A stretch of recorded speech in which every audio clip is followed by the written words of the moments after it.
Bonjour à tous. Donc, je pense que l'ensemble des personnes est en train d'arriver. Nous sommes 77 à l'instant. Nous sommes ravis de vous accueillir pour ce webinaire qui va se dérouler jusqu'à 13h45. Le partenariat qu'on a avec le Hazata Hub et la Fondation Maladies Rares va porter aujourd'hui sur cette mise en lumière des utilisations de données secondaires dans les données de santé. Et donc avec la thématique des maladies rares et de l'intelligence artificielle. On va vous présenter notamment les Data Challenge comme catalyseur d'innovation. Je vais vous faire un petit point sur le programme qui va se dérouler. Je veux bien la slide suivante, s'il vous plaît. Donc, après cette introduction, on va vous faire un petit focus sur les maladies rares, les enjeux qu'elles représentent aussi dans le domaine de la e-santé. On va faire un focus assez précis aussi sur les data challenges, en quoi ils consistent. Et donc, ça sera Lauriane du Data Hub qui nous présentera. Puis un retour d'expérience avec un projet lauréat du Data Challenge qui s'appelle le projet Diagnodan, qui est porté par le professeur Agnès Bloch, qui est avec nous également aujourd'hui. Peut-être en amont, sur la slide suivante, on va vous présenter finalement le contexte de ces maladies rares. Les maladies rares touchent 350 millions de personnes dans le monde, elles concernent une personne sur 20. Elles sont à majorité pédiatrique, hein, 75% des patients touchés sont des enfants. Et puis on a deux focus clés, hein, 95% des maladies rares n'ont pas de traitement et elles ont en moyenne 4 ans d'errance thérapeutique, d'errance diagnostique, pardon. Et c'est vraiment sur ce point qu'on souhaite aussi vous présenter tout ce qui a pu se développer ces dernières années, notamment grâce à l'IA. Je laisse la main au professeur Sherman pour cette partie. Merci et merci à vous d'être avec nous aujourd'hui. Alors, je vais brièvement introduire le contexte en faisant un focus sur ce que peuvent être les applications de l'intelligence artificielle pour le diagnostic des maladies rares. Alors, comme l'a dit Gaëlle, il y a un problème de diagnostic, donc elle a fait une bonne transition sur ma présentation. Pourquoi c'est difficile? Eh bien, parce qu'il y a plus de 7000 maladies rares, on en découvre toutes les semaines de nouvelles. D'où la difficulté des diagnostics précis, avec une complexité, des phénotypes, donc c'est des caractéristiques extérieures qu'on appelle des phénotypes très hétérogènes, un large spectre phénotypique, mais aussi des mutations génétiques hétérogènes, avec ce qu'on appelle des variants de signification inconnue, qui sont difficiles à interpréter. Donc des mutations génétiques elles-mêmes difficiles à interpréter. Et enfin, des cas atypiques, et donc des patients qui sont non diagnostiqués et dont les symptômes ne sont pas documentés. Et on pense que, et ça commence à être prouvé, que des registres de qualité et la mise en commun de données peuvent jouer un rôle crucial pour l'amélioration du parcours diagnostique pour les maladies rares, qui représentent, comme l'a dit Gaël, un gros problème, puisque 4 ans d'errance diagnostique en moyenne. Alors, les registres de bonne qualité, ils doivent être stockés dans des dossiers médicaux électroniques. C'est crucial pour le développement de diagnostics par l'intelligence artificielle. Alors, il y a deux types de données. Il y a ce qu'on appelle les données structurées, qui sont par exemple les valeurs de laboratoire, les données d'analyse biologique, de certains marqueurs biologiques ou génétiques, des données démographiques, des familles, des arborescences. Et puis, vous avez des données non structurées, des notes cliniques, des rapports de médecins. Et c'est ça qui est difficile, c'est l'interprétation de ces données non structurées avec une quantité massive de données et de formats divers. D'où une nécessité de faire intervenir l'intelligence artificielle pour interpréter efficacement cet ensemble de données. Et il y a effectivement des outils IA qui sont en train d'être mis au point sur ce type d'application.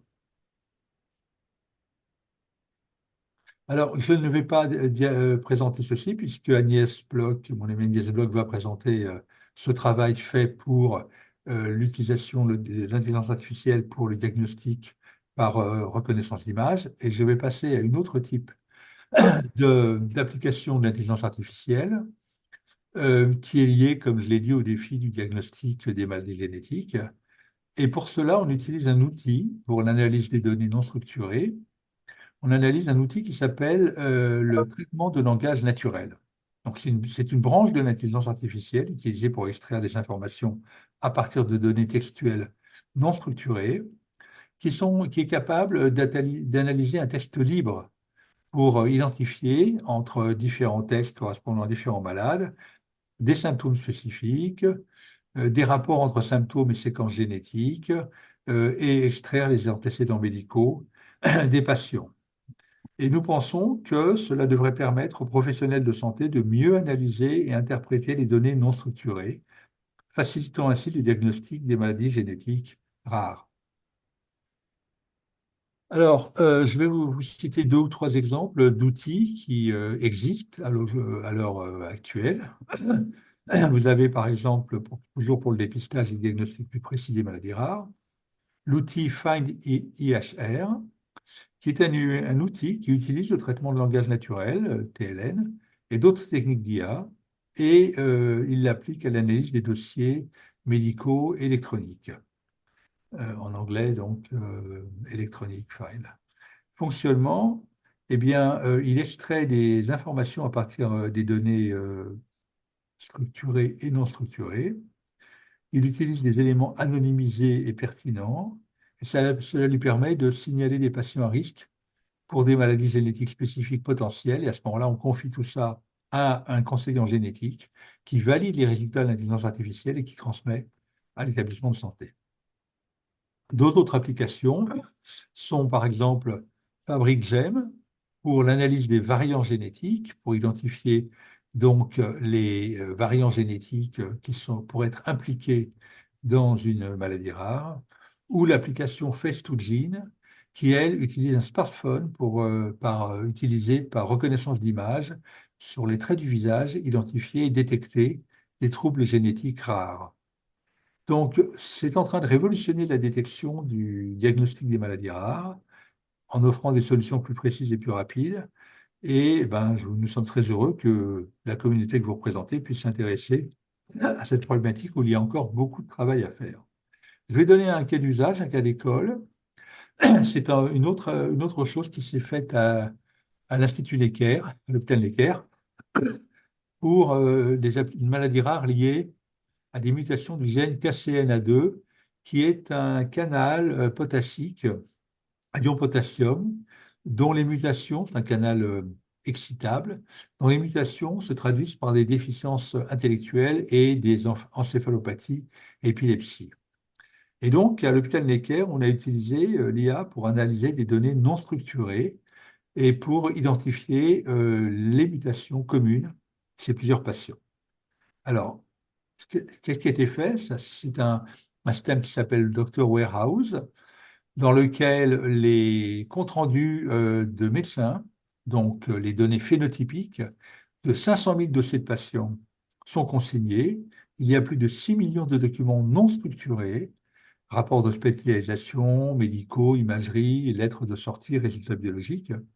Et ces données ont été analysées avec en plus un focus sur l'histoire néonatale, les troubles du mouvement, les examens neurologiques, les problèmes de développement, les troubles du sommeil, les dépistages métaboliques ou génétiques. Donc c'était une analyse non structurée, légèrement focalisée. Et alors cela a permis d'identifier des patients qui étaient similaires, c'est-à-dire qui avaient les mêmes signes cliniques, les mêmes phénotypes. Alors, ça a permis d'une part d'identifier que, en rappelant ces patients et en faisant une analyse génétique, que certains avaient la mutation du gène KCNA2 alors que ce n'était pas diagnostiqué. Donc, à partir d'une étude en intelligence artificielle de données non structurées, on a pu cibler sur 6 patients, on a pu les rappeler, leur demander un dépistage génétique un peu plus précis et identifier que, un nouveau patient avait exactement cette mutation KCNA2. Donc, c'est une illustration de la puissance de l'intelligence artificielle. Sur 500 000 patients, on a pu trouver une aiguille dans une botte de foin, un patient qui avait la même mutation que les deux autres patients qui étaient diagnostiqués comme étant malades génétiques à partir de cette mutation d'un canal potassium. Je dirais, pour faire court, que, parce que le temps est limité, que cette intelligence artificielle nous permet de découvrir d'une part des variants génétiques qui causent des maladies, c'est-à-dire que dans un même gène, on peut avoir des mutations qui sont pathologiques ou non pathologiques, et que c'est en train de révolutionner et nous l'espérons de plus en plus, le diagnostic et le traitement des patients atteints de maladies rares. Et je repasse la parole à Gaëlle pour qu'elle vous présente ce que nous, à la Fondation Maladies Rares, nous faisons sur cette problématique. Merci Daniel. Alors du coup, on va vous présenter ce qu'on a pu faire dans le cadre des data d'IA et de la e-santé ces dernières années. Sur la slide suivante, je vais vous indiquer les petites informations. Donc, on a commencé par ouvrir des tables rondes sur la e-santé lors des rencontres rares en 2017. C'est un thème de réflexion qu'on a étendu lors des matinales, donc des moments conviviaux plutôt qu'on organisait à la Fondation Maladies Rares avec différents acteurs, où la thématique de la e-santé a pu émerger. Et dernièrement, au Collège de France, lors de notre colloque national, nous avions également une table ronde sur la e-santé. Ensuite, ce qu'on a vraiment mis en place depuis 2019 de façon beaucoup plus profonde pour accompagner les projets, c'est la réalisation d'ateliers de co-design. Donc, où la vocation, c'était d'accompagner des projets qui sont au stade d'amorçage, finalement, de les entourer de l'écosystème de la e-santé avec des gens qui viennent de l'informatique, qui sont plutôt juristes aussi, enfin, l'écosystème sur lesquels vont se confronter les projets de e-santé et de pouvoir coacher finalement et accompagner ces projets en développement. Là-dessus, on a greffé des soutiens financiers à ces projets qui étaient lauréats des ateliers de co-design depuis 2022. Et donc, je vous ai référé sur la slide suivante quelques projets qu'on a accompagnés sur les 21. Vous retrouvez le projet AIDAN qui va vous être présenté par le professeur Bloch. Un projet également qui était sur la mise en place de téléconsultation dans le cadre de la sclérose latérale amyotrophique. Deux outils d'application qui sont encore en cours de développement et qui avancent bien, qui sont portés par le Dr Ludovic Lowers et par Audrey Lecouf, l'un sur les troubles de l'orientation alimentaire, l'autre dans le cadre des agénésies dentaires. Et tout récemment, on a accompagné un projet de création de plateforme pour le dépistage thématique des troubles de développement et le suivi des patients qui sont atteints de créneosténose. Et le projet SCLEREM, qui est vraiment sur la question du suivi des électrocardiogrammes à domicile avec des montres connectées, la sclérodermie systémique. Aujourd'hui, ce qu'on souhaite faire pour aller encore plus loin sur cette thématique de la e-santé et de l'IA en particulier, c'est ces différentes actions qui vont se dérouler sur l'année 2024-2025. Donc, en premier lieu, on vient de participer au premier atelier cas d'usage intelligence artificielle et maladies rares du comité stratégique de filière santé. Aujourd'hui, on a ce webinaire ce jour-ci avec le S-Data Hub où on souhaite vraiment impulser une dynamique maladies rares et IA en bénéficiant des outils du HDH notamment. Et nous, du côté de la Fondation Maladies Rares, on annonce qu'on va lancer une bourse de master recherche dédiée à des programmes de data, d'IA, d'e-santé pour les maladies rares courant avril 2025. Et puis, enfin, vous êtes invités à être à notre table ronde de e-santé et maladies rares qui se tiendra lors de notre colloque annuel le 15 mai prochain. Donc, ces différentes actions ont vraiment vocation à pouvoir accompagner l'ensemble des projets IA et maladies rares le plus loin possible. Et pour cela, Lauriane Armand du AZATAV va nous présenter, va reprendre la main et va nous présenter vraiment ce qu'on peut faire avec les Data Challenge. Bonjour à tous, est-ce que vous m'entendez bien? Alors, je vais partager mon écran. Vous me confirmez qu'on m'entend, Gaëlle? Oui, moi je vous entends parfait. Très bien. Hop. Alors, est-ce que vous voyez bien mon écran? Oui, également. Merci beaucoup. Donc bonjour à tous, je remercie la Fondation Maladies Rares pour l'organisation de ce webinaire dédié donc à la valorisation des données de santé et plus précisément dans le contexte des maladies rares.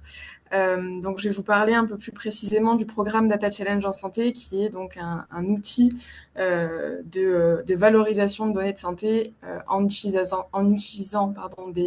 des solutions d'intelligence artificielle et qui est donc un programme qui s'applique à toutes les spécialités médicales, y compris donc toutes celles qui concernent des maladies rares. Donc me concernant, je suis chef de projet Data Challenge au Health Hub depuis un peu plus de 3 ans. Et je travaille donc au sein de la direction scientifique du Health Data Hub sur la gestion du programme Data Challenge et l'accompagnement des partenaires qui sont sélectionnés à l'appel à projet Data Challenge en santé dont je vais vous parler aujourd'hui.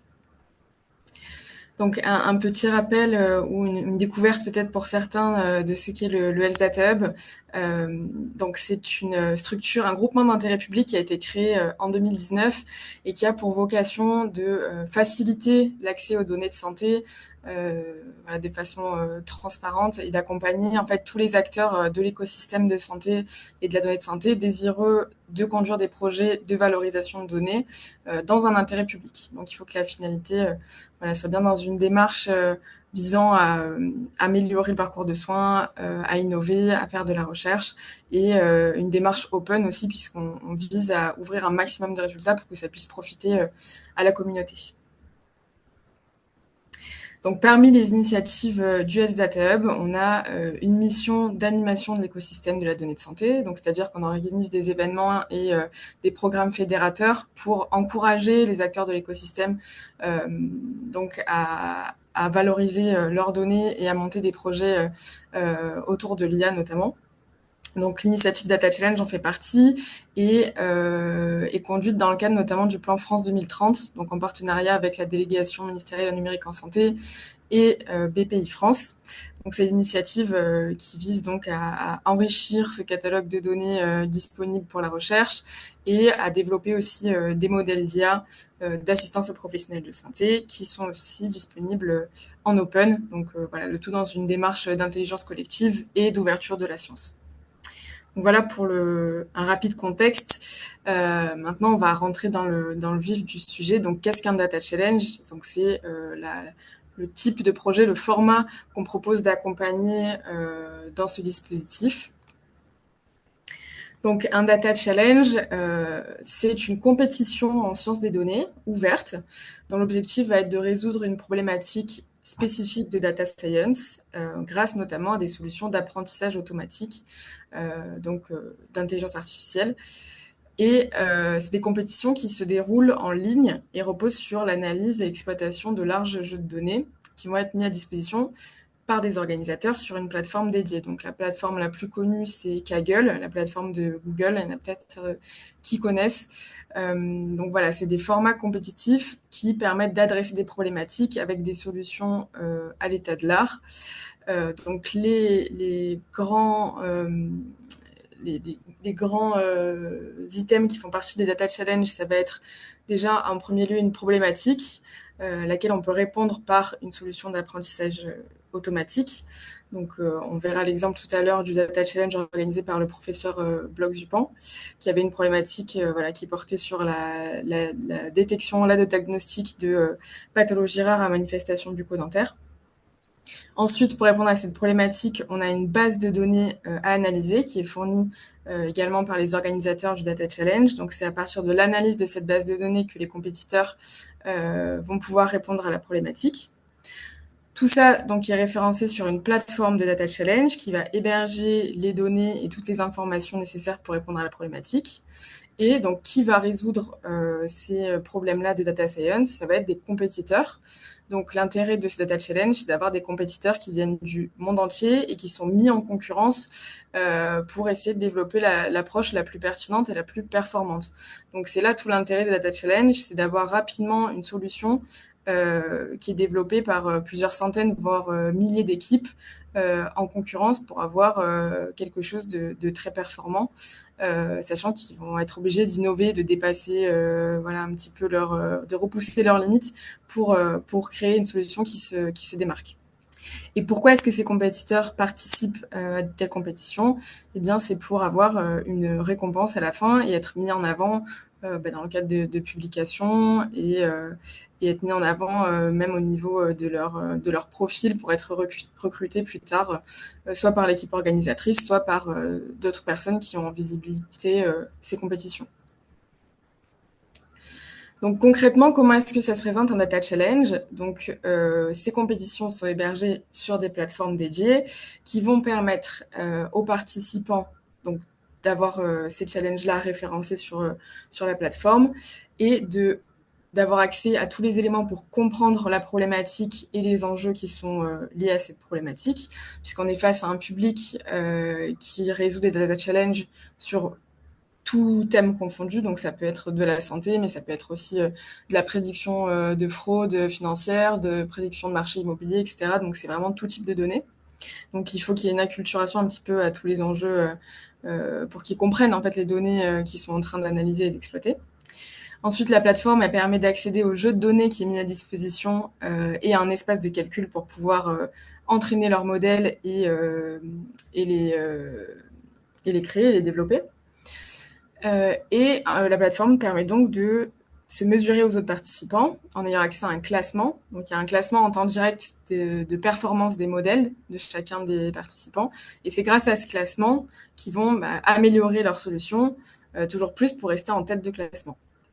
Et enfin, il y a des espaces d'échange et collaboratifs, donc à la fois pour que les participants puissent échanger entre eux et également échanger avec les organisateurs de la compétition pour pour qu'ils puissent avoir des éléments supplémentaires si besoin pour les aider à répondre aux problématiques. Donc, comment ça se présente sur les plateformes de Data Challenge? Donc là, on a l'exemple du premier Data Challenge qui a été organisé en partenariat avec le HDH. Donc, c'est le Data Challenge TissueNet, organisé en partenariat avec la Société française de pathologie, qui portait sur la détection de lésions cancéreuses et précancéreuses du col de l'utérus à partir de lames d'anatomocytopathologie. Donc on avait un peu plus de 4000 lames qui étaient mises à disposition avec des annotations. Donc il y avait des experts qui avaient déterminé, voilà, on a un exemple en bas à droite, qui avait entouré des zones d'intérêt pour que les compétiteurs puissent entraîner leur modèle. Et le but donc du Data Challenge, c'était que le modèle puisse prédire automatiquement la classe la plus grave détectée sur une lame. Donc sur la plateforme Data Challenge, on avait toute la description de ce problème, la définition des concepts spécifiques du challenge, donc par exemple la définition de la biopsie, et des exemples, voilà, des illustrations de ce à quoi ressemblent les données. Ensuite, sur la plateforme de Data Challenge, on retrouve tous les éléments techniques, donc la description du jeu de données mis à disposition, la métrique d'évaluation, les formats de soumission attendus, donc voilà tous ces aspects-là. Et toutes les guidelines et règles de la compétition, donc le règlement intérieur qui indique notamment que les modèles qui seront récompensés seront voués à être partagés en open source. Voilà, les conditions pour participer, est-ce qu'il peut y avoir des équipes, des individuels, etc. Et les modalités de remise des prix. Donc ça, c'est une autre illustration d'éléments qui sont disponibles sur la plateforme, donc tous les espaces d'échange, les forums et les espaces pour partager des notebooks, donc tous les espaces collaboratifs. Et enfin, des éléments très importants de la plateforme, c'est le fameux leaderboard, donc le classement en temps réel. Donc là, c'est le leaderboard toujours du Data Challenge TissueNet, où on pouvait voir donc les équipes ici classés en fonction de leur score de performance. Donc on voit que la première équipe avait à peu près un modèle qui avait un peu moins de 95% de prédiction correcte, donc un très bon score. Et c'est ce leaderboard qui permet aux compétiteurs d'améliorer leur solution et de visualiser leur score. Et donc ce score est calculé en fonction d'une métrique d'évaluation. Donc cette métrique, en fait, ça permet c'est une formule mathématique qui pondère les erreurs commises par le modèle en fonction de l'incidence clinique. Donc il y a des métriques qui sont déjà, qui sont généralistes comme le F1 score ou ce genre de choses. Et après, on a aussi des data challenge où on décide de vraiment faire une métrique customisée pour que, par exemple, un faux négatif soit plus fortement pénalisé que un faux positif. Voilà, pour que vraiment on ait un score représentatif de l'incidence clinique de l'erreur qui a été commise. Donc là, par exemple, on voit que pour le challenge de la Société française de pathologie, selon l'écart entre la classe prédite et la classe présente vraiment dans la réalité de terrain, on a le score qui est impacté. Voilà, donc si sur la lame, il y a une lésion de classe 3, mais que l'algorithme a prédit une lésion de classe 1, il sera plus fortement pénalisé que s'il avait prédit une lésion de classe 2. Voilà. Donc, comment se déroulent les compétitions de Data Challenge? Donc, c'est des des compétitions qui sont assez relativement courtes, donc plus longues quand même que le format hackathon qui dure en général quelques jours. Là, on est sur plusieurs semaines ou plusieurs mois. La plupart de nos challenges durent à peu près 6 semaines et sont découpés en 2 phases. Donc la première phase, la plus longue, ça va être la phase d'apprentissage. C'est là qu'en fait les compétiteurs vont entraîner leurs algorithmes sur un jeu de données à noter et faire des soumissions intermédiaires de leur modèle pour tester les versions intermédiaires de leur programme informatique et voir leur score de performance et réadapter voilà, en fonction de leur classement. Et dans les dernières phases de la compétition, on a une phase de test final où le modèle est soumis sur des données auxquelles les compétiteurs n'ont jamais eu accès pour donc tester sur de nouvelles données leur modèle et classer de façon finale les compétiteurs pour avoir les résultats et récompenser les plus performants.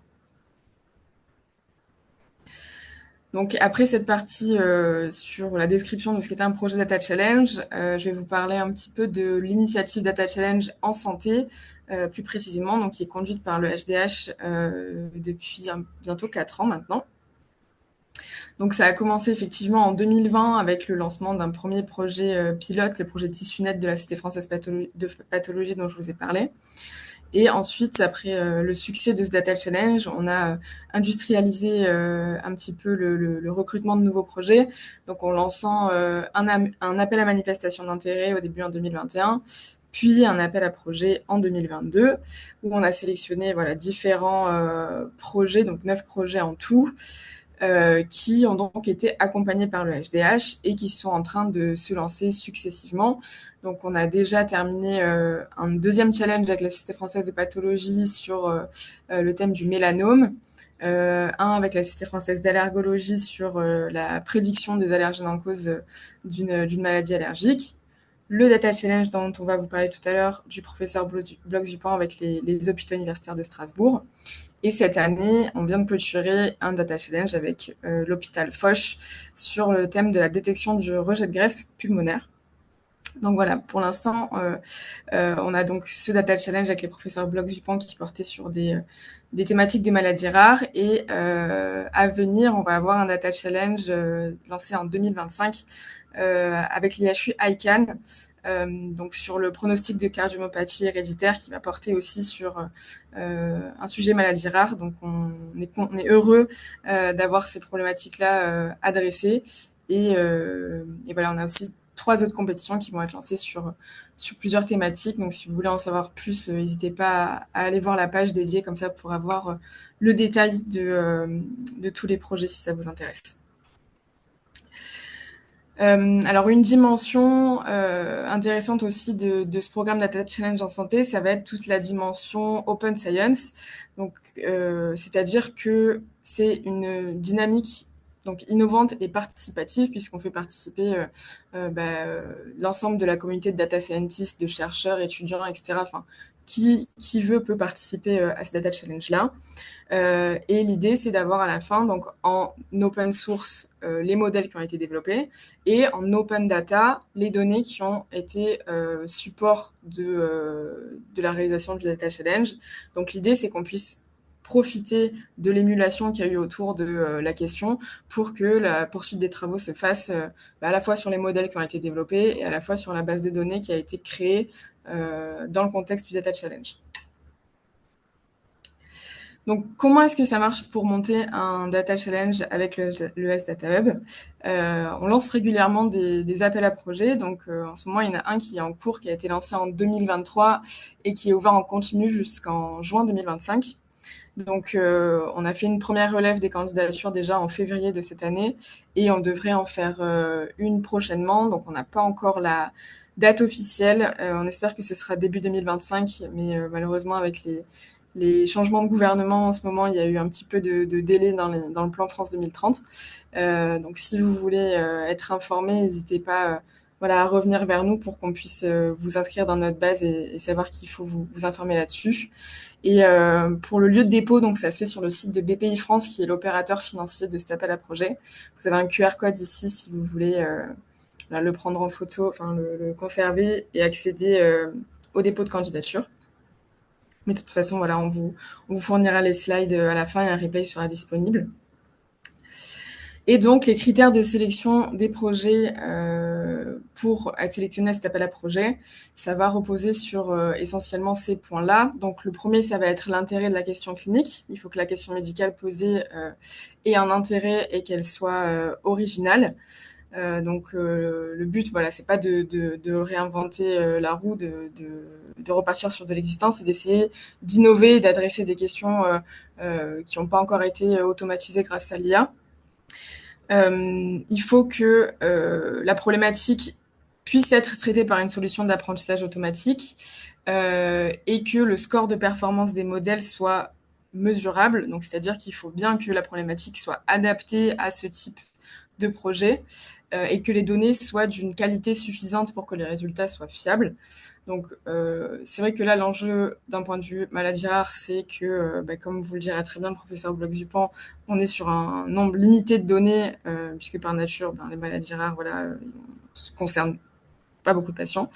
Mais voilà, c'est possible en faisant des études multicentriques d'avoir suffisamment de données pour avoir des résultats robustes. C'est juste que voilà, c'est un travail plus lourd. Donc la faisabilité de la collecte des données et de leur anonymisation.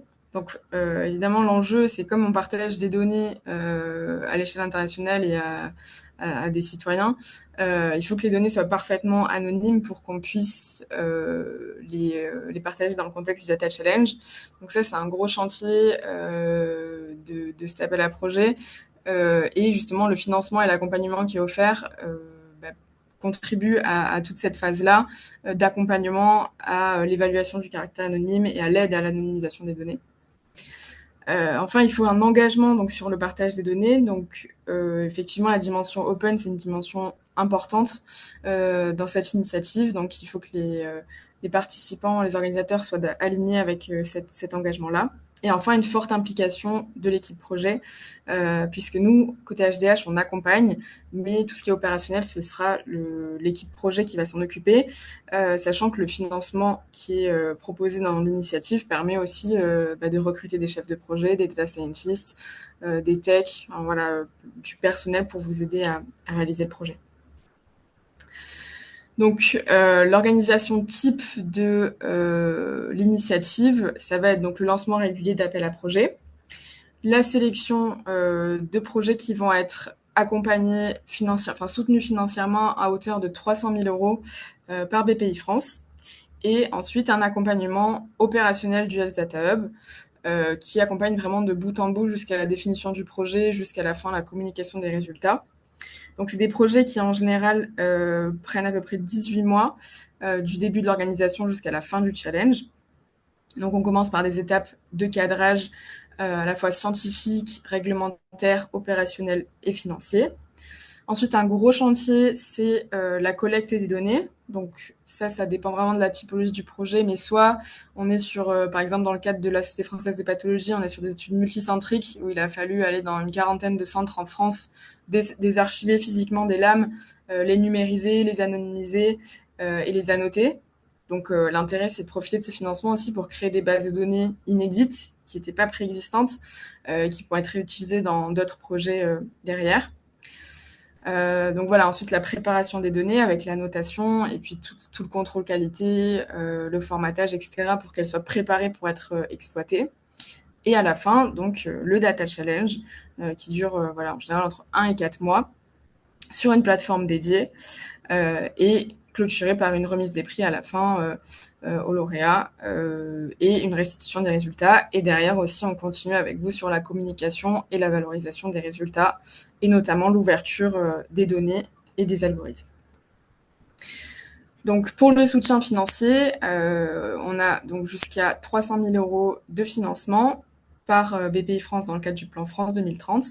Et les porteurs de projets éligibles sont donc les sociétés savantes, les établissements de santé publics ou privés, les groupements de coopération sanitaire et les IHU. Donc voilà le type d'acteurs qui peuvent être retenus à cet appel à projet. Et là, on a un exemple de budget, donc comment en général ces 300 000 euros sont utilisés par les partenaires. Donc on a du budget pour le recrutement d'un chef de projet. du budget pour la plateforme. Donc là, ça varie vraiment selon la volumétrie des données. Donc pour des projets classiques, on est autour de 25 000 euros. Par contre, quand on arrive à plusieurs téras de données, dans le cas par exemple des projets sur l'ANAPAT, là, ça monte très vite parce que c'est des coûts incompressibles en fait de stockage et de puissance de calcul. Donc voilà, ça c'est peu importe la plateforme utilisée ou même si vous faites une plateforme custom, voilà, ça coûte assez cher. Mais tous les projets qui n'ont pas de données à NAPAT, c'est beaucoup moins cher.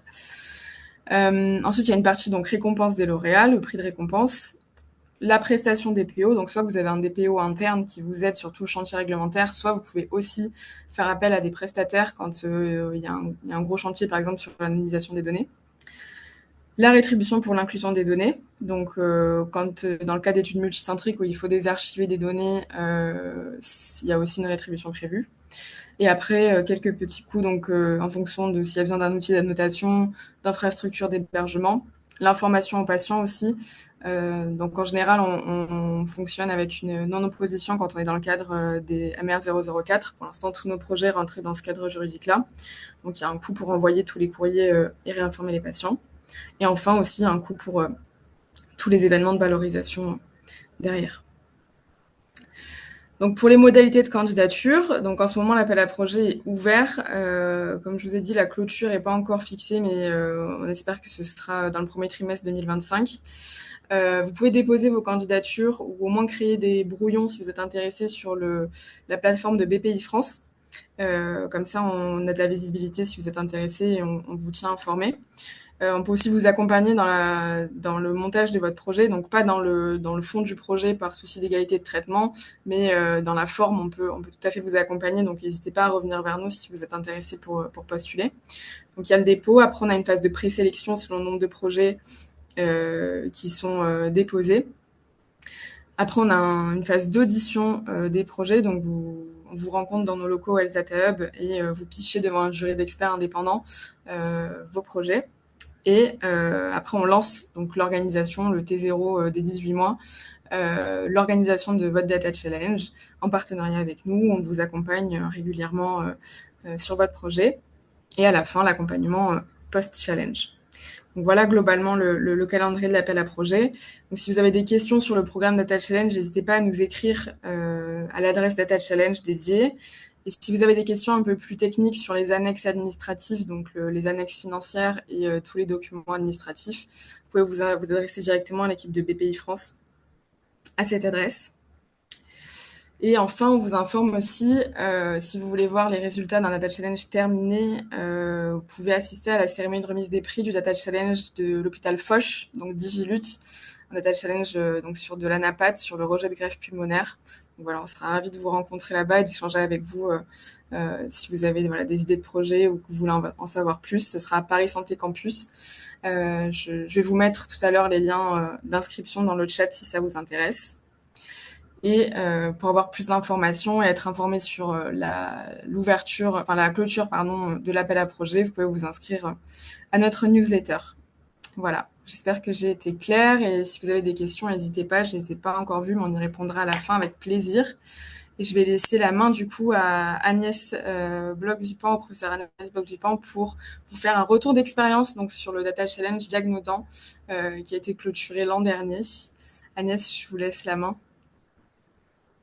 Oui, merci beaucoup, Lauriane. Bonjour à tous.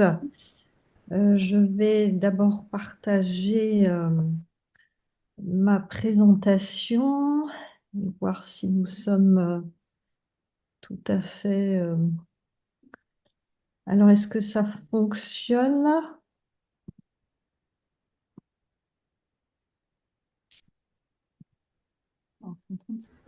C'est pas encore en plein écran, en revanche. Pas en plein écran. Alors, attendez, je pense que je ne suis pas non plus sur...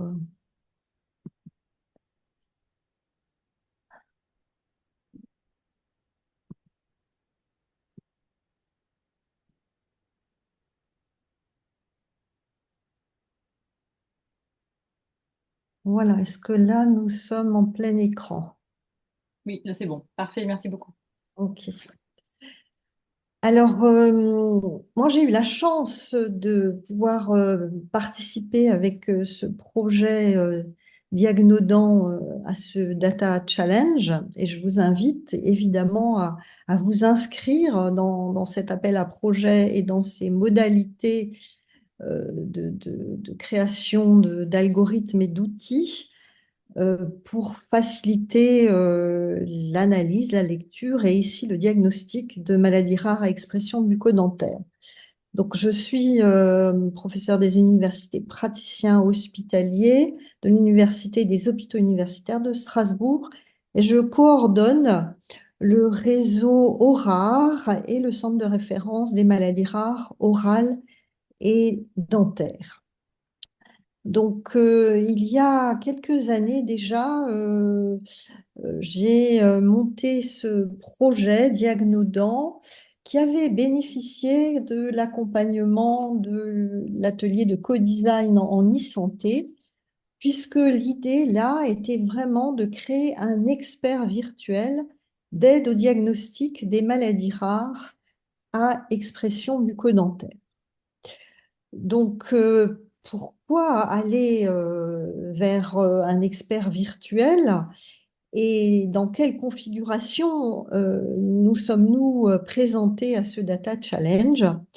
En fait, en créant déjà un consortium entre des centres de référence, des centres de compétences, le réseau, donc des structures hospitalières et hospitaux universitaires, euh, un laboratoire de recherche, l'Institut de génétique et de biologie moléculaire et cellulaire d'Ilkirch, et la Fondation Maladies Rares, qui était partie prenante du projet, pour lequel elle a assuré toute une partie autour de la communication, de l'information et de la diffusion. Et je la remercie vivement de son intérêt et de son soutien pour nos actions. Alors, pourquoi s'intéresser aux maladies rares à expression bucco-dentaire et pourquoi utiliser la cavité buccale et les dents comme un outil diagnostique dans des maladies rares beaucoup plus larges? Alors, plus de 1000 maladies ont dans leur tableau clinique une composante dento-orofaciale et ces signes dentaires sont peu utilisés, mal reconnus. Pourquoi? Parce que les chirurgiens dentistes vont voir ces anomalies du développement de la dent, des anomalies de nombre, forme, taille, de la structure, de l'éruption, les anomalies de la formation des racines, mais vont mal savoir inclure ces anomalies dans un contexte médical et penser à une maladie rare. Mes collègues médecins, eux, vont avoir peut-être plus tendance à évoquer une maladie rare, mais ils ne vont pas forcément regarder dans la cavité buccale et vont méconnaître le rôle diagnostique et d'orientation diagnostique de ces signes cliniques. Le développement de la dent est un processus complexe qui va de la 6e, 7e semaine du développement embryonnaire jusqu'à 18-25 ans. Grande période de développement qui croise énormément de processus biologiques depuis les crêtes neurales jusqu'à la minéralisation. Et lorsque ces processus sont perturbés, nous allons voir les anomalies du développement de la dent.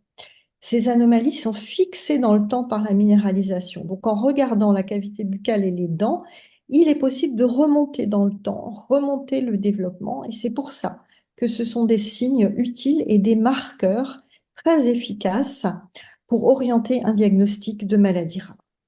Ces anomalies du développement de la dent peuvent être isolées ou associées à d'autres symptômes dans le cadre de syndromes. Et c'est vraiment dans ce cadre-là que ce diagnostic et cette entrée par la cavité buccale trouvent tout son sens et son intérêt.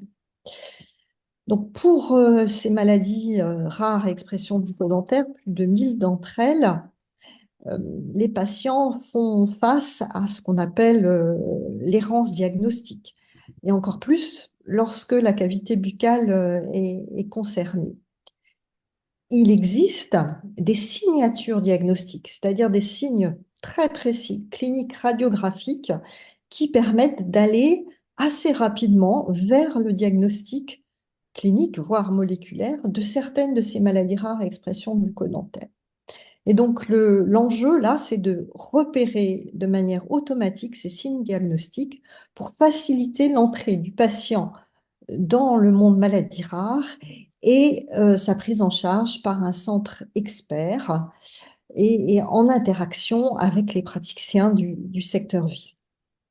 Donc, nous avons travaillé depuis de longues années sur ces problématiques. Nous avons des bases de données qui standardisent les phénotypes, qui utilisent des ontologies. Nous avons à la fois les dossiers cliniques avec photo, radio, mais aussi les génotypes associés. Et c'est pour ça que la reconnaissance de ces signatures diagnostiques et leur automatisation est maintenant possible. Donc l'idée, c'est de passer de l'errance diagnostique à un véritable parcours patient avec un itinéraire diagnostique et une entrée dans le réseau des centres de référence et de compétences du réseau ORAR. Pourquoi? Pour faciliter le diagnostic et une prise en charge adaptée, conforme aux données actuelles de la science et des consensus cliniques et thérapeutiques. Donc vraiment, créer cette intelligence artificielle pour reconnaître ces signatures diagnostiques. Donc nous avons commencé il y a quelques années par un groupe de maladies rares spécifiques. Ce sont les maladies rares avec dents manquantes, en travaillant sur un jeu de radiographie, des radiographies panoramiques, pour essayer d'identifier sur ces radios les dents présentes, mais aussi les dents manquantes, et d'en déduire les maladies rares associées. En effet, les dents ne manquent pas au hasard, mais selon des patrons qui correspondent à l'expression différentielle de gènes. Donc, à partir de ces cartes à trous, hein, on peut remonter jusqu'au génotype, et ça peut être très précis. Ce projet avait bénéficié d'un financement via une AMI numérique Grand Est et d'un soutien de l'ARS Grand Est. Devant le succès de la création de cet algorithme, nous avons voulu aller plus loin pour interroger cette fois-ci d'autres maladies rares à expression bucco-dentaire, non pas sur la base des radiographies, mais sur la base de leur expression clinique. Et nous avons choisi les maladies rares avec des anomalies de l'émail, plus d'une centaine de maladies où c'est vraiment l'apparence clinique, la couleur, la taille, la teinte, la forme, la texture de la dent qui va être concernée. Et c'est ce groupe de maladies que nous avons voulu challenger via ce Data Challenge. Donc nous voulons créer un algorithme et un expert virtuel conçu pour les patients atteints de maladies rares, pour diminuer leur errance, accélérer leur entrée dans le parcours de soins, qui puisse être utilisé par différents professionnels de santé en envoyant des images, des photos, des radios, en permettant une reconnaissance automatisée de ces signatures diagnostiques, en donnant une information maladie rare, oui, non, et une orientation vers les centres experts.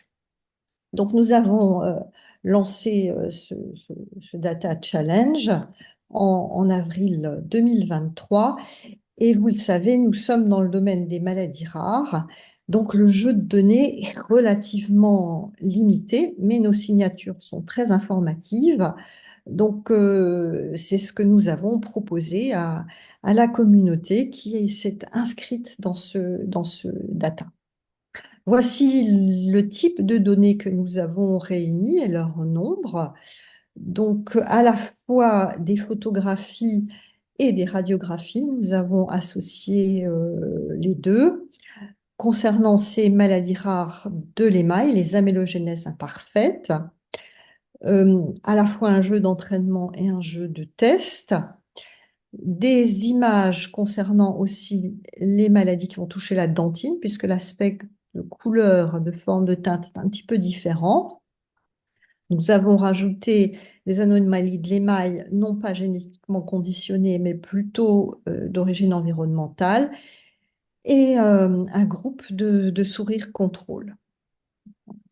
Donc un nombre conséquent à notre échelle, mais limité de données. Donc 84 participants de l'Union européenne ont soumis des propositions.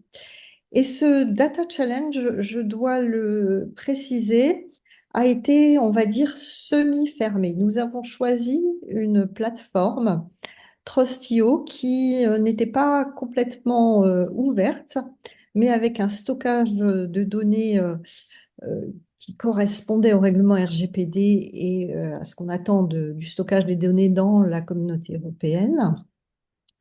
Les challengers devaient également signer un accord de confidentialité, de non-partage de données et garder finalement ce challenge relativement fermé puisque toutes les opérations et tous les calculs se sont déroulés sur la plateforme avec l'impossibilité de télécharger le jeu de données. Donc vous le voyez, le nombre de soumissions a été conséquent. Nous étions ravis et avec des algorithmes qui ont eu de très très bons scores et ont permis de détecter ces maladies rares spécifiques. Nous avons ainsi distribué 3 prix aux équipes qui ont proposé les algorithmes les plus performants. Alors, contrairement à toute attente, et une équipe de l'Université de Strasbourg que je ne connaissais pas s'est retrouvée première de ce Data Challenge, suivi par l'Institut européen de biologie des systèmes et de médecine et la société IQVIA. Alors, nous avons utilisé des paramètres assez stringents pour différencier les différents algorithmes et puis pouvoir classer les différents compétiteurs.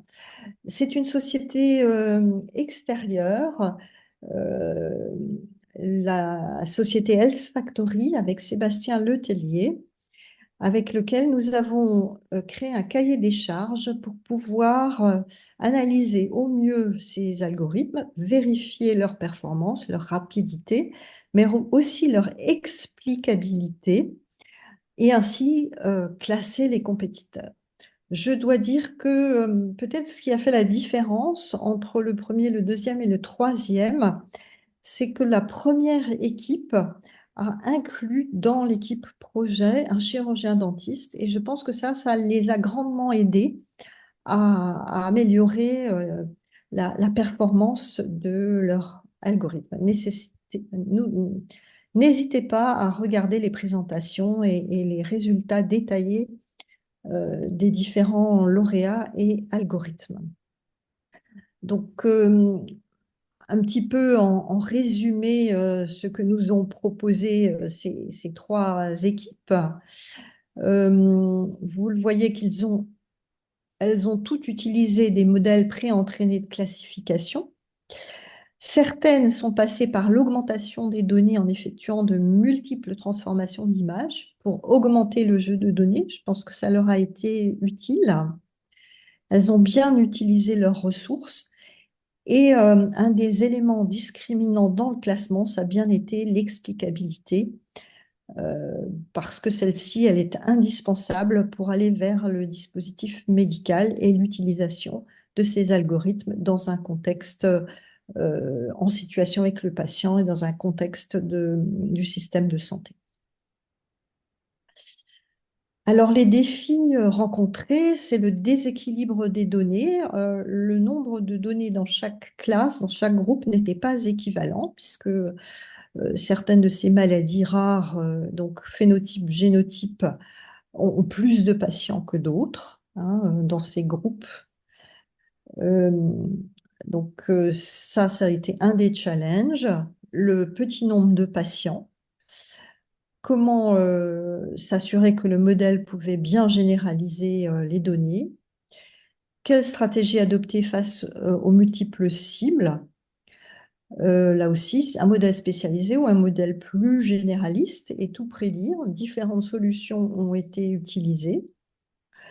Donc, j'ai mentionné déjà l'augmentation du jeu de données, hein, ça c'était très, très important, et l'explicabilité. Comment voulons-nous aller plus loin? Nous voulons continuer à développer d'autres algorithmes pour s'intéresser à d'autres groupes de maladies rares à expression bucco-dentaire, notamment celles qui touchent la dentine ou les phénomènes d'éruption. Et ensuite, combiner ces différents algorithmes pour les intégrer et personnifier l'expert virtuel de manière à ce que, quelle que soit la situation clinique de maladie rare à expression bucco-dentaire, il soit possible de proposer un prédiagnostic et d'orienter le patient en particulier vers le réseau au rare. Il nous faut bien évidemment tester en conditions réelles, en environnement de santé, ces différentes solutions et enrichir ces algorithmes au fur et à mesure de la découverte de nouvelles signatures diagnostiques. Mais c'est là où la partie recherche et le laboratoire de recherche rejoint le Data Challenge. Je vous remercie. Je remercie infiniment le Health Data Hub, la Fondation Maladies Rares. Ces algorithmes sont disponibles en open source, mais les conditions d'accès à la base de données du Data Challenge sont déterminées après une demande d'accès à notre délégué à la protection des données. Je souhaiterais aussi remercier BPI pour son soutien financier et tout l'accompagnement de Lauriane et de ses équipes. Tel qu'elle vous l'a décrit, c'est vraiment comme ça que ça se passe et ça permet d'avancer sereinement en ayant à la fois balayé les problématiques réglementaires, en ayant dynamisé ce challenge et en ayant entraîné derrière le projet toute une communauté qui demande et qui souhaite aider les patients maladies rares. Merci infiniment.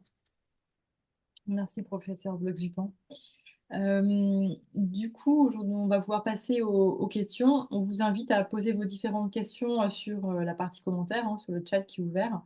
Vous pouvez les poser à Fondation Maladies Rares et puis on va pouvoir les dérouler au fur et à mesure. On a déjà reçu quelques-unes, euh, notamment qui vont concerner le Data Hub.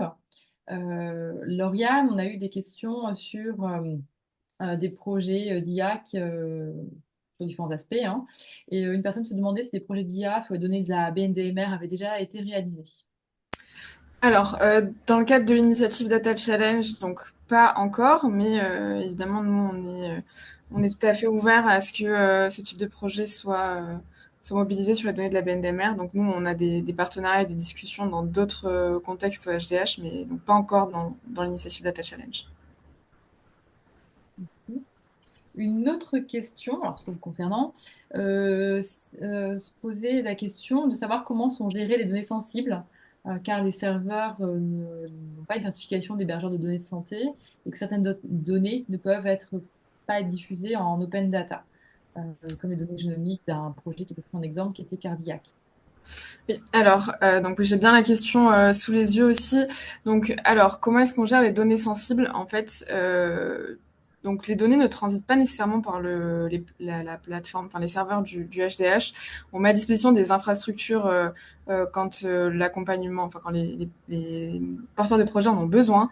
Par contre, on reçoit donc les données une fois qu'elles sont rendues anonymes. Donc, par exemple, ce qui a été fait pour les données de TissueNet, c'est que l'anonymisation a été réalisée directement au niveau des centres inclueurs. Donc les lames ont été anonymisées, puis après, nous, on les a reçues, donc complètement déidentifiées.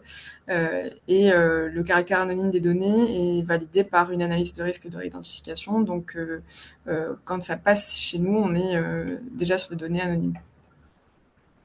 Merci. Une question qu'on nous a posée dans la taxi de Friedreich, c'était est-ce qu'on était au courant d'outils d'IA qui permettent d'améliorer les problèmes d'élocution de certains patients? Alors, à mon niveau, moi, je n'ai pas connaissance d'outils d'IA de ce type. En revanche, je sais qu'il y a des projets en développement plutôt réalisés par les orthophonistes pour plutôt l'entraînement au niveau du langage et qui sont basés avec de l'IA et du matériel associé. Donc ça, on a connaissance de certains projets à ce niveau-là. Je lis qu'il y avait une question qui concernait, alors qui concerne le HDH, sur pourquoi avoir retenu la plateforme Google. Alors, je me suis peut-être mal exprimée. En fait, je donnais l'exemple de la plateforme Google car c'est la plus connue, mais on n'a pas hébergé nos challenges, nous, côté LZHub, sur la plateforme Kaggle. Pour l'instant, on a eu la plateforme Driven Data, qui est aussi une plateforme américaine, mais qui s'intéresse à des data challenges, donc sur des sujets d'intérêt, d'intérêt social, de santé, etc. Ou sur une plateforme française qui s'appelle Trustio. Donc pour l'instant, donc voilà la plateforme qui héberge le data challenge dedans. Mais donc c'est les porteurs de projets qui choisissent leur plateforme et ils peuvent aussi choisir des plateformes qui sont disponibles en open source, mais du coup ça demande de déployer la plateforme sur une infrastructure. Enfin techniquement c'est beaucoup plus compliqué. Donc c'est pour ça qu'on préfère des fois se tourner vers des solutions clés en main, sachant qu'il y a un gros sujet qui est le recrutement de participants. Donc l'idée, quand on prend des plateformes préexistantes, c'est de bénéficier en fait du rayonnement de ces plateformes. Mais voilà, vous pouvez tout à fait, si vous participez, si vous êtes sélectionné à la l'AP, utiliser le financement pour monter votre propre plateforme ou sélectionner celle qui est en accord avec vos valeurs. Merci, Lauriane. Différentes questions aussi qui me sont posées sur le nombre de data challenge, combien de data challenge on pense pouvoir accompagner dans cet appel à projet. Est-ce que vous manquez de candidats et est-ce qu'il y a des écueils qui sont plus courants et que vous observez dans les candidatures? Alors, au niveau du nombre de candidatures, donc en fait, on a une enveloppe pour cet appel à projet et on essaye d'en sélectionner un nombre qu'on est en capacité d'accompagner côté HDH. Pour l'instant, on en sélectionne un peu moins d'une dizaine par relève. Jusqu'à présent, on a réussi à retenir à chaque fois tous les projets qui ont été jugés d'intérêt et qui étaient éligibles. Globalement, le discours qu'on a, c'est que si vous avez un bon projet, nous on fait tout pour vous accompagner. Il n'y a pas du moment que vous rentrez bien dans les critères de sélection. Voilà, là l'idée ce serait lors de la prochaine relève, bah, pareil d'en accompagner à peu près une dizaine. On n'a pas de visibilité pour l'instant sur le nombre de personnes qui vont postuler. Mais voilà, d'ici la fin de l'appel à projet en juin 2025, on peut en accompagner encore une petite vingtaine en tout. Merci beaucoup. Agnès, je pense qu'il y a une question pour vous qui va concerner les maladies rares, hein, pour le coup. Donc, une personne évoque le problème des maladies rares, hein, par définition, c'est son nombre limité de patients. Et du coup, une question qui est posée, c'est est-ce qu'on a une idée du nombre de patients ou un autre seuil à partir duquel l'IA devient robuste? Et comment, dans ce cas-là, on entraîne un outil d'IA et avoir des résultats pertinents avec 84 répondants, par exemple? Alors, c'est une question générale. Je ne pense pas que je vais pouvoir répondre précisément.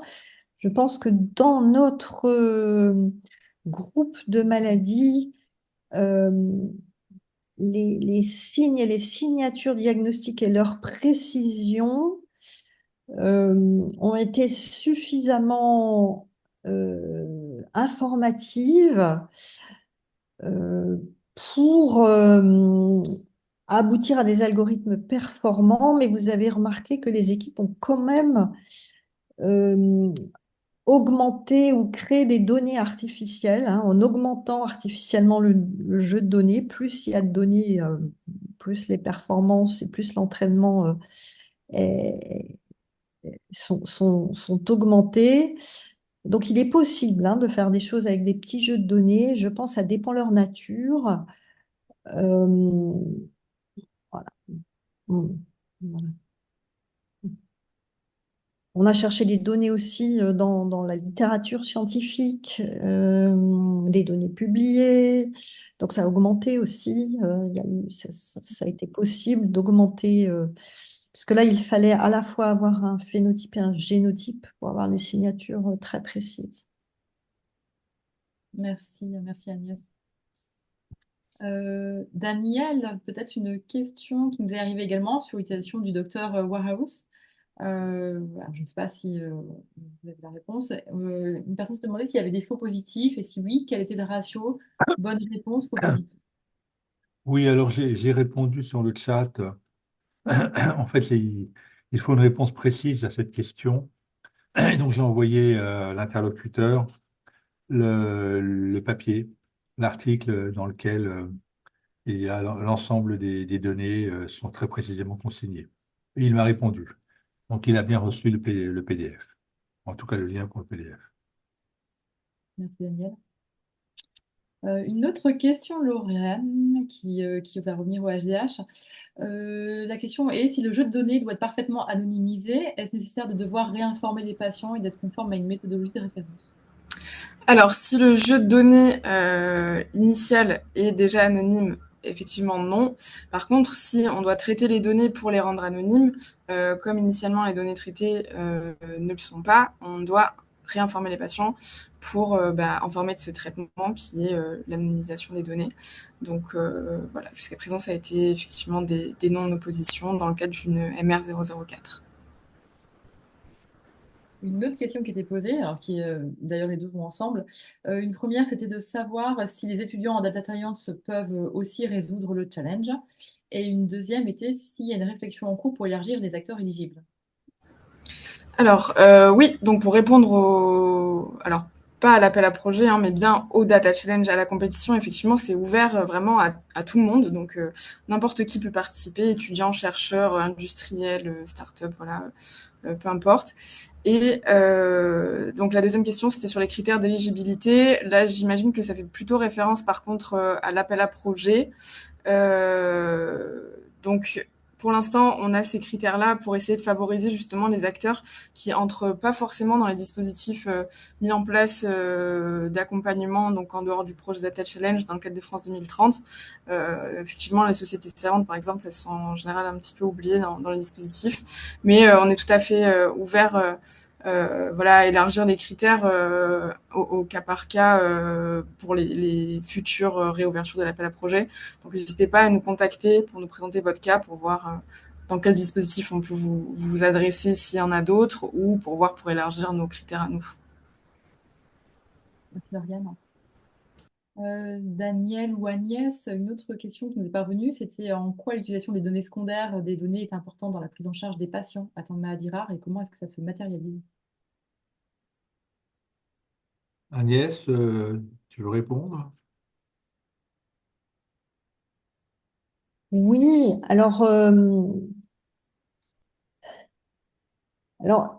les données que l'on collecte sont des données collectées au long cours qui nous permettent de préciser les diagnostics, mais aussi de revisiter ces diagnostics de patients, hein. Exactement. Euh, Bien souvent, on a des nouvelles maladies qui sont découvertes de manière assez régulière et en réinterrogeant les signes cliniques, on peut revenir sur nos jeux de données et vérifier si des patients ne correspondraient pas à ces nouvelles maladies et peut-être aller plus loin alors dans la recherche, l'association de ces nouveaux phénotypes avec les génotypes nouvellement décrits. On utilise aussi, et on a un axe de recherche sur les variants de signification inconnue dont tu avais parlé, Daniel, puisque finalement ceux-ci peuvent être liés à un phénotype, donc une expression clinique, mais on ne sait pas s'ils ont vraiment un rôle biologique à jouer. Donc, au laboratoire de recherche, on crée des modèles pour essayer de faire sens des modèles cellulaires de ces variants. Et s'ils font sens, on revisite les signatures diagnostiques. Donc, ça enrichit aussi les modèles et ça permet de mieux diagnostiquer les patients. Et ensuite, de mieux les prendre en charge, bien évidemment. Je crois d'ailleurs que l'étude que j'ai présentée, Dr. Warehouse, a bien montré qu'en revisitant a posteriori des données phénotypiques, eh bien, on pouvait avancer dans le diagnostic et à terme, éventuellement vers les thérapies.